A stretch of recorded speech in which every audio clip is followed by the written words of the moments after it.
ನಾಡನ್ನು ಬೆಳೆದು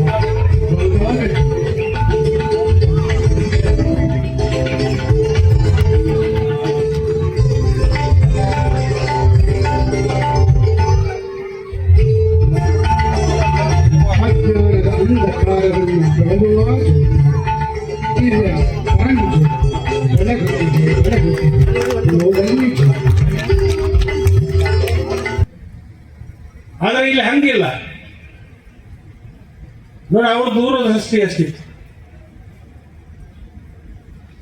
ಇವನಿಗೆ ಸಂಪತ್ ಕುಮಾರ್ ಅಂತ ಹೇಳಿ ಹೆಸರು ನಾಮಕರಣ ಮಾಡಿದ ಮೇಲೆ ಬಹುತೇಕ ಅವಾಗ ಮುರುಗೇಶ್ ಅವ್ರಿಗೆ ಅನ್ಸಿರ್ಬೋದು, ಇವ್ರು ಇಟ್ಟಿರ್ತಕ್ಕಂಥ ಹೆಸರು ಜೊತೆ ಬರಬಾರ್ದು ಅಂತ ತಿಳ್ಕೊಂಡು ನಿನಗೆ ಸಂಪತ್ತನ್ನ ಸಂಪೂರ್ಣ ಕೊಟ್ಟು ಇವತ್ತು ನಮ್ಮ ಜಿಲ್ಲೆಯಲ್ಲಿ 2ಕ್ಕೆ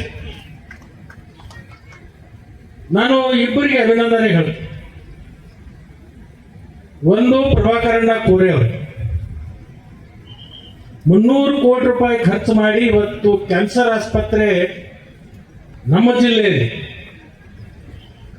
ಸೂಕ್ತ ಸಂದರ್ಭದಲ್ಲಿ ಸೂಕ್ತ ಕಾರ್ಯಗಳನ್ನು ಮಾಡಿರ್ತಕ್ಕಂಥ ವ್ಯಕ್ತಿಗಳು ಪ್ರಭಾಕರಣ್ಣ ಕೋರೆ ಅವರು. ಅಂತ ಒಂದು ಸಂಸ್ಥೆಗೆ 8 ಕೋಟಿ ದಾನವನ್ನು ಯಾರು ಮಾಡಿದ್ರು? ಸಂಪತ್ತನ್ನ ಸಂಗ್ರಹ ಮಾಡ್ಕೊಂಡು ಇಟ್ಕೊಂಡು ಅದನ್ನ ತಮ್ಮ ದುಡಿಮೆಯಿಂದ ಮಾಡಿರ್ತಕ್ಕಂಥ ಹಣ. ಶರಣರು ಹೇಳ್ತಾರೆ, ಪಾಪಿಯ ಹಣ ಪ್ರಾಯಶ್ಚಿತ್ತಕ್ಕಲ್ಲದೆ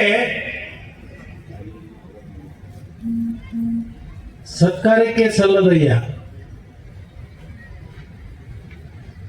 ನಾಯಿಯ ಹಾಲು ನಾಯಿಯ ಮರಿಗಲ್ಲದೆ ಪಂಚಾಮೃತಕ್ಕೆ ಸಲ್ಲದಯ್ಯ.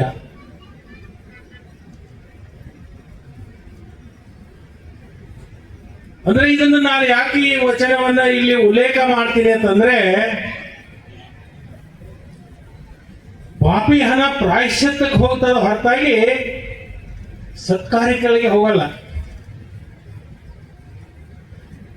ಅವರು ಪ್ರಾಮಾಣಿಕವಾಗಿ ಗಳಿಸಿರ್ತಕ್ಕಂಥ ಅವರ ಬೆವರಿನ ಹನಿಯಿಂದ ಪ್ರಾಪ್ತ ಆಗಿರ್ತಕ್ಕಂಥ ಸಂಪತ್ತು ಅದು ಸದುಪಯೋಗ ಆಗಲಿ ಅಂತ ಹೇಳಿ ಪ್ರಭಾಕರಣ್ಯ ಅವರು 300 ಕೋಟಿ ಖರ್ಚು ಮಾಡಿರ್ತಕ್ಕಂಥ ಸಂಸ್ಥೆಗೆ ದಾನವನ್ನು ಕೊಟ್ಟು ಇವತ್ತಿನ ದಿನಮಾನದಲ್ಲಿ ಕ್ಯಾನ್ಸರ್ ಆಸ್ಪತ್ರೆ ಬಹಳ ಅತ್ಯಂತ ಅವಶ್ಯವಾಗಿರ್ತಕ್ಕಂಥ ಆಸ್ಪತ್ರೆ ಬೇಕಾಗಿದೆ. ಈ ದಿನಮಾನಸದಲ್ಲಿ ನಾವು ಇವತ್ತಿನ ದಿವಸ ಅತಿ ಹೆಚ್ಚು ಭಯಾನಕವಾಗಿರ್ತಕ್ಕಂಥ ಒಂದು ಪಿಡುಗು ಇವತ್ತು ಅದು ಕ್ಯಾನ್ಸರ್ ರೋಗ. ಅದನ್ನು ಉಪಚಾರವನ್ನ ಮಾಡಲಿಕ್ಕೆ ಅವರು ಕಟ್ಟಿರ್ತಕ್ಕಂಥ ಅದಕ್ಕೆ ನೀವು ಸಹಾಯ ಆಗಲಿ ಅಂತ ಹೇಳಿ 8 ಕೋಟಿ ಕೊಟ್ಟಿರ್ತಕ್ಕಂಥದ್ದು ನಿಮಗದು ಬಹಳ ಕಡಿಮೆ ಹಣ ಅಂತ ಅನ್ಸಿರ್ಬೋದು. ನೀವು ಕೊಟ್ಟಿರ್ತಕ್ಕಂಥ ಏನು ಹಾಗೂ ಉಪಾಧ್ಯಕ್ಷರು ಹಾಗೂ ಆಡಳಿತ ಮಂಡಳಿಯವರಿಗೆಲ್ಲ ಈ ಒಂದು ಚೆಕ್